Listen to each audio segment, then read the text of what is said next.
안녕하세요. 분석왕 김프로TV의 김프로입니다. 오늘은 현재 발매 중인 승부식 66회차의 해외 축구 5경기 분석으로 준비해 보았습니다. 영상 보시기 직전에 좋아요, 구독 한 번씩 눌러주시길 바랍니다. 인터 마이애미는 지난 경기에서는 메시나 부스케츠 같은 바르셀로나 출신 선수들이 선발이 아니었습니다. 하지만 깔끔하게 승리를 기록하면서 전력 자체가 많이 올라온 모습입니다. 일단 바르셀로나 향후회가 기동성이나 수비에서의 문제를 드러내고 있기는 하지만 상대를 공격으로 눌러버리는 양상을 연출하는 것만으로도 팀의 힘이 됩니다.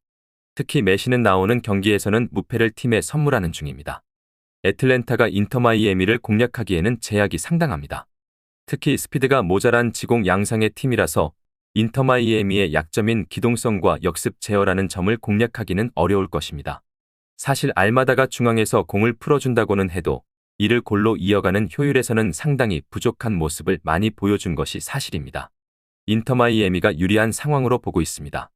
인터 마이애미를 상대하기에는 애틀랜타의 전술 자체가 스피드 위주가 아니라는 점을 생각해야 할 듯합니다.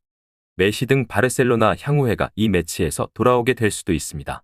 어느 정도 인터 마이애미가 기동성에서 문제를 드러내는 경우가 있기는 하지만 이를 커버할 만한 기술과 화력에서는 늘 좋은 면모를 보여주고 있습니다. 인터 마이애미의 승을 추천드리겠습니다. 몽레알은 홈에서는 어느 정도 실점률이 줄어드는 모습을 보여주는 편입니다.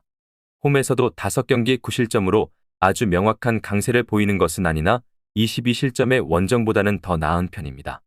물론 상대가 아예 몽레알과의 맞상대를 피하고 잠가버리는 상황에서는 몽레알도 별다른 찬스를 만들어내는 것은 어려울 가능성이 없을 것입니다. DC 유나이티드는 전반적으로 3백 기반의 극단적인 수비가 어울리는 팀입니다. 최근에는 5백이나 3-5-2로 가면서 실점을 억제하는 역량이 꽤 좋은 모습입니다. 물론 이 상황에서는 벤테케를 향해서 롱킥으로 상대를 공략하는 것 이외에는 별다른 수가 없는 편입니다. 물론 27골의 기대 득점은 리그 전체 2위 수준이지만 효율이 -6 수준이라서 벤테케가 직접 마무리를 짓지 않는 상황 이외에는 기복이 심합니다. 언더 양상의 무승부를 기대해보고 있는 매치입니다. 일단 몽레알도 홈에서는 추운 기후를 이용해서든 원정보다는 실점 통제 능력이 좋습니다. 물론 DC가 3백 기반으로 잠가버리는 상황에 대한 대응은 뚜렷하지 않을 수도 있을 것입니다. 그래도 DC 역시 공격 효율은 벤테케가 직접 마무리를 하는 것을 제외하면 좋다고 보기는 어렵습니다. 무승부를 추천드리겠습니다. 샬럿의 공격력은 꽤 한정적입니다. 특히 상대를 상대로 롱패스에 의존하는 경향이 크겠습니다. 그러나 최근 5경기에서 모두 무실점을 달성하면서 기대되는 실점 수는 리그에서 3위로 매우 낮습니다. 샬럿은 안정성 측면에서 어느 정도 과소평가될 여지가 있겠습니다. 대체로 경쟁 상대를 압도하는 방어력과 유연한 이동력은 상당히 탁월합니다.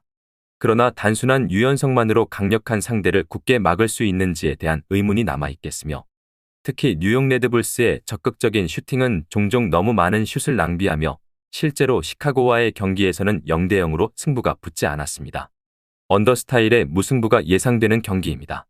샬럿이 수비 라인을 낮추면서 뉴욕 레드불스가 유연성과 과감함으로 대응하기가 어려울 수 있겠습니다.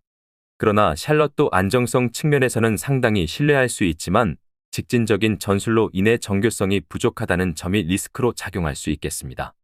무승부를 추천드리겠습니다. 현재 필라델피아는 상당히 공격성을 띠는 팀입니다. 풀백들의 전진성도 최대한 보장을 해주는 편입니다.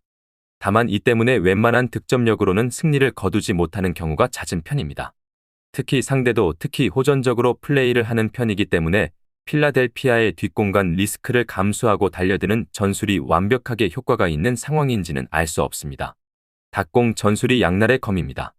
물론 베르나르데스키를 윙백으로 두면서 순간적으로 전방에 5에서 6명을 채우는 전술적인 움직임이 보는 맛은 있습니다.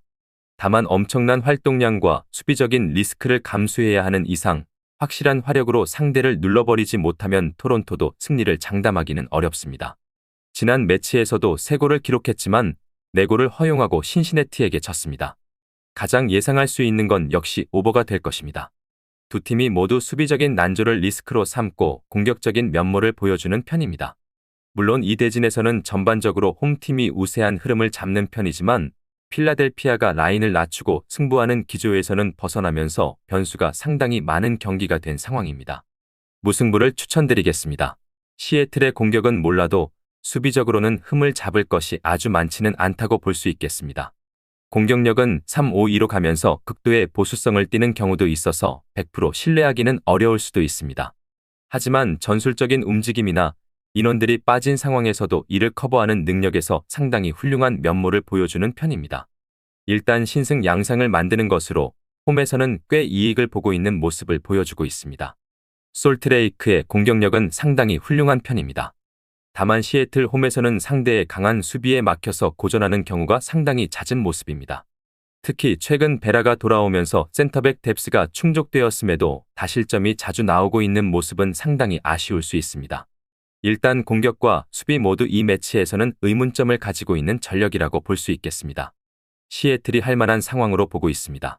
수비적인 전술 이행으로 홈에서 보여주는 능력치에서의 고평가는 해줄 수 있는 전력이라고 볼 수 있겠습니다. 솔트레이크의 최근 기복이나 시애틀 홈에서의 성적도 좋다고 보기는 어려운 상황입니다. 솔트레이크의 골 기록이 시애틀의 수비력에 막히는 경우가 잦은 것이 원인으로 볼 수 있겠습니다. 시애틀의 승을 추천드리겠습니다. 오늘 준비한 경기 분석은 여기까지입니다. 추가적인 선수들의 부상 현황 및 복귀 현황은 커뮤니티와 댓글을 통해서 공지할 예정이며 보시는 분석이 여러분들의 결정에 조금이나마 도움이 되었다면 구독과 좋아요 한 번씩 부탁드리도록 하겠습니다.